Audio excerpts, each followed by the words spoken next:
Hello everyone and welcome back to another episode of WARCRY 2.0. This time we're taking a look at the Ogor Mawtribes. As always, we'll be first taking a look at all the new units, how they perform points wise, at the new abilities, and last but not least at their list that I would recommend you guys bring. So, what do we have here? Well, we got a bunch of new stuff. So all of this is new. Again, a lot of new leader options, but a ton of new unit options as well. What is always quite exciting as well. So first off, we got the Mournfang pack. I think we expected this because we got basically cavalry options for most warbands that have any cavalry. So here's the Mournfang pack. We got the Fist and the Hacker. So the one-handed and the two-handed weapon options, they each cost 240 or 245 points respectively, so the two-handed weapon a bit more expensive there. They have a movement of 8, toughness of 4 and 35 wounds, so they are gonna be very survivable, and I think a movement of 8 is pretty good for these guys. Some of the heavy cavalry for other factions only movement 6, so seeing movement 8 on these is very nice. They also have a Well, let's look at the Fist first. He has a range of 1, 3 attacks, strength 5, 3/6 damage, for an average of 7.6 damage. And yeah, that's pretty good. And the two-handed weapon has a range of 1, 2 attacks, strength 5, 4, 8 damage.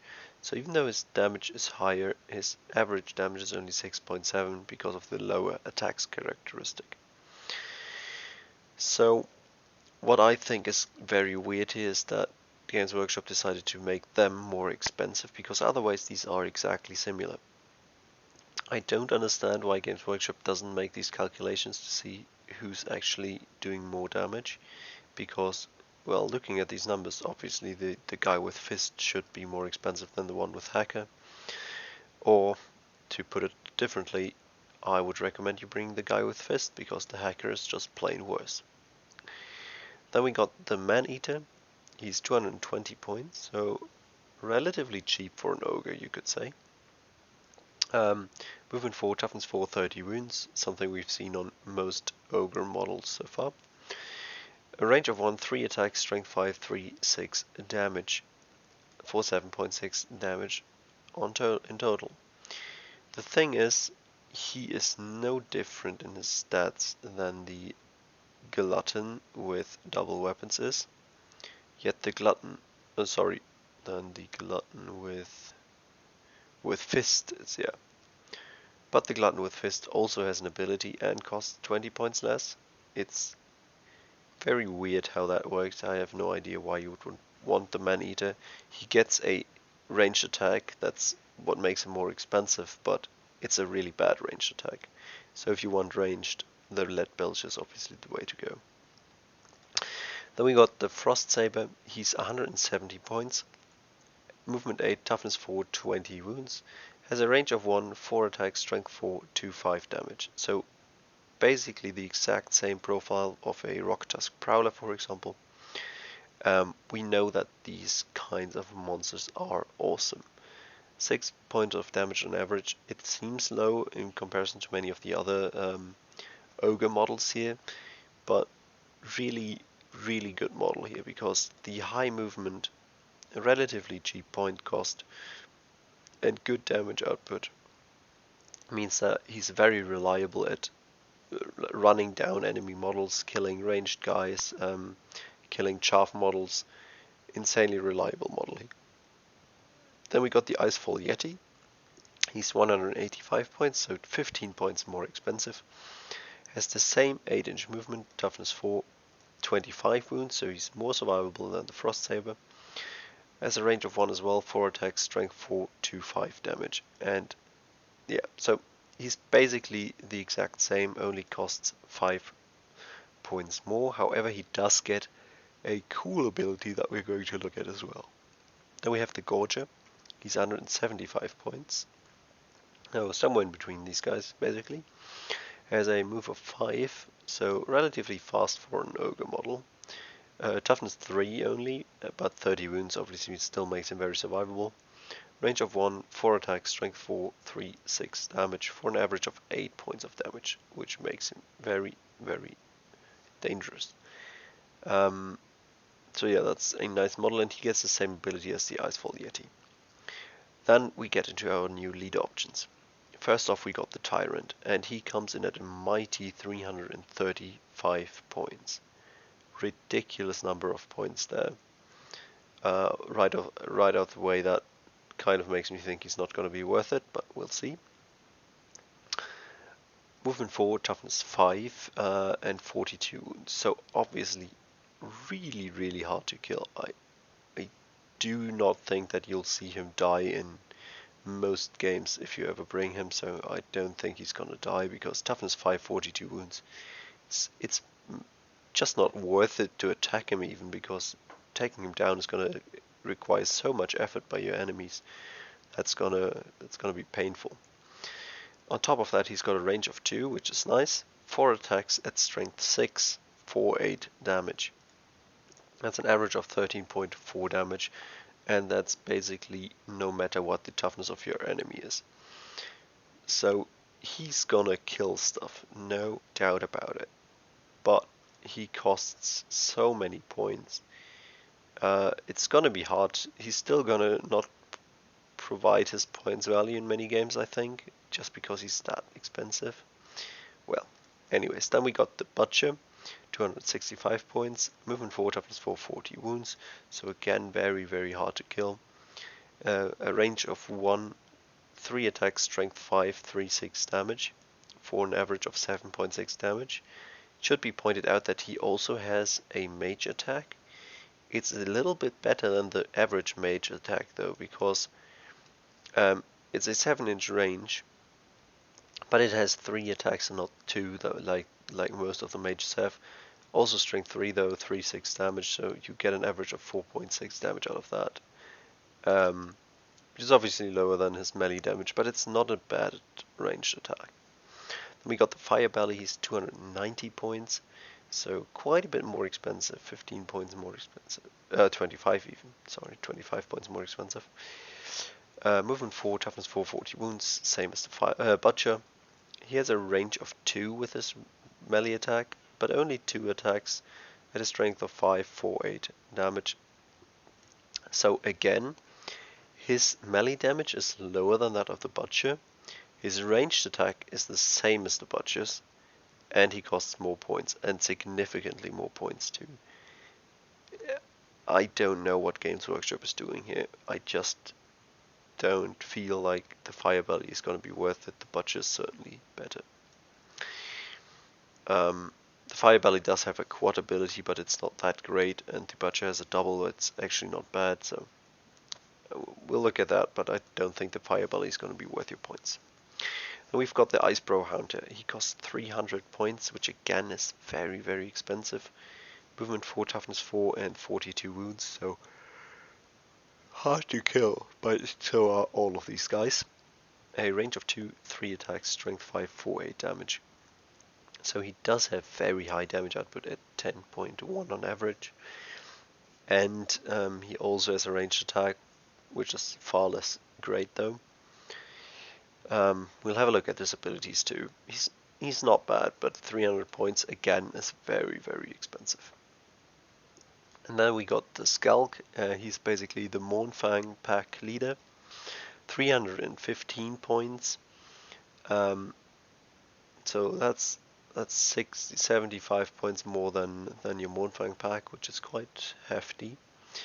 Movement 8, toughness 4, 42 wounds of course. A range of 2, 3 attacks, strength 5, 4, 8 damage. So you are getting a very, very punchy, very fast moving guy out of them. Of course he is limited by the mounted rune mark, so if it's worth it or not, you'll have to decide that yourself. So what do we have here in terms of point values? Well, you can see obviously the Mournfang pack, and they are an average damage per point value, which is really not bad for cavalry at all, because you have to keep in mind that they are also paying points for how fast they are basically. So being on good survivability and average damage output is actually quite good for cavalry. Then we got the man-eaters, who are also like average in terms of their points value, average in terms of survivability. Just nothing super special about them, but yeah, they are not bad. Then we got the Frost Saber, unsurprisingly good for his damage per point value, because he just costs a lot less than many of the other models. He is, however, easier to kill. He's only 20 wounds. Not that 20 wounds is very little, but he can be taken down easier than most Ogre models. Then we got the Icefall Yeti. He does the same damage as the Frost Saber, but obviously costs 15 points more, so you're not going to be surprised to see him being a bit less point value there. However, he does have more wounds, so therefore he's better there. So that's the trade-off you're making. And then we got the Gorgeou, who's very good damage per point value. Unsurprisingly, he only costs 5 points more than the Frost Saber, and gets an additional 2 points of damage, which is awesome. He obviously loses some of that movement. He's only movement 5, not movement 8 like these guys. But he's really not a bad model either. He takes 5 actions to be killed, so also good point value there. Then we got the Tyrant. The Tyrant does such ridiculous amounts of damage that even though he's super expensive, he's still good point value in terms of his damage output. However, with him we're kind of moving in the territory of overkill. So is that 13.4 damage going to matter very often? Maybe not, because if you are having to kill chaff models who only have 8 wounds, for example, you might as well have someone who's dealing 8, maybe 10 damage a turn to reliably kill chaff. You don't need a Tyrant who's dealing 13.4, so even though this damage per point value is looking good, it might not be in every case, because if you're not actually attacking something very powerful, he's gonna be kind of wasted. Obviously insanely hard to kill, and good value there. Then we have the Butcher, and yeah, he's not bad, as I said, good enough. The Fire Belly, again, as I said, he's more expensive than the Butcher, lower damage output, same ranged attack. Makes no sense to me why he's that way, so therefore unsurprisingly lower point value. And then we got the Icebrow Hunter and the Skalk, who both just deal a ton of damage and are therefore actually average damage per point value, even though costing a lot of points.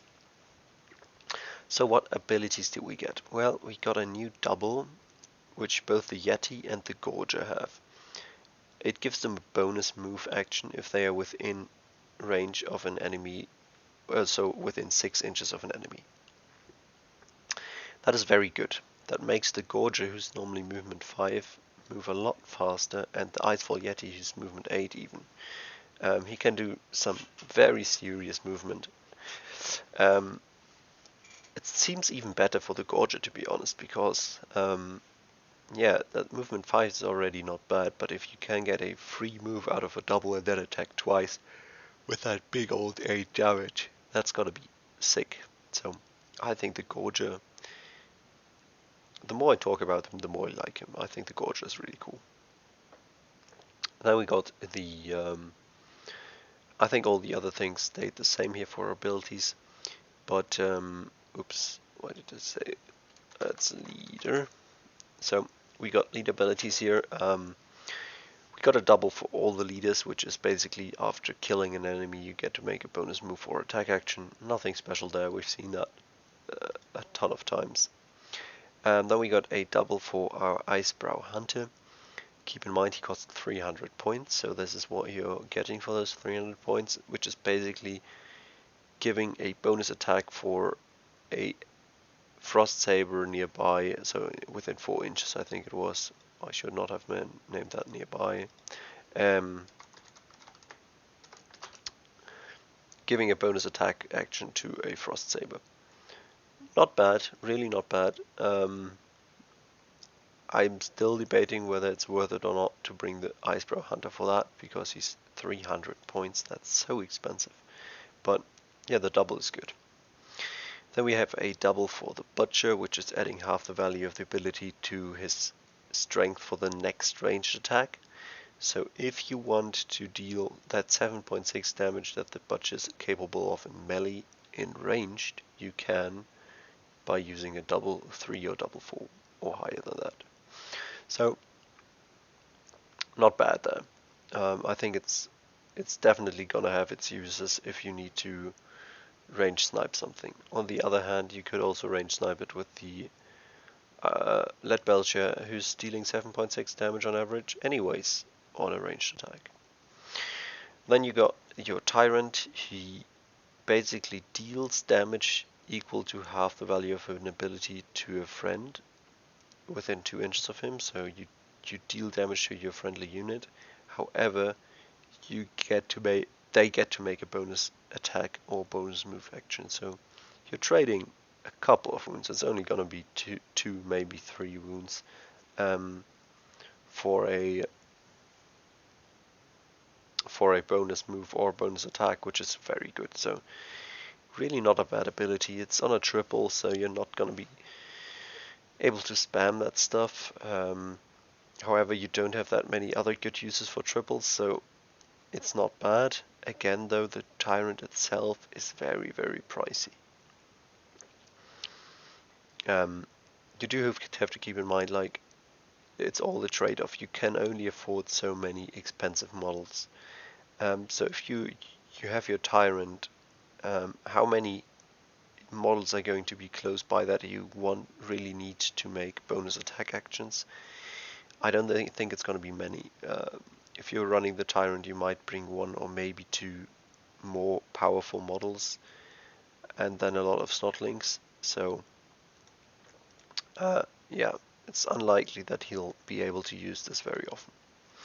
Then we have a quad for our Fire Belly, which is actually just dealing damage equal to the value of the ability to all enemies within 3 inches.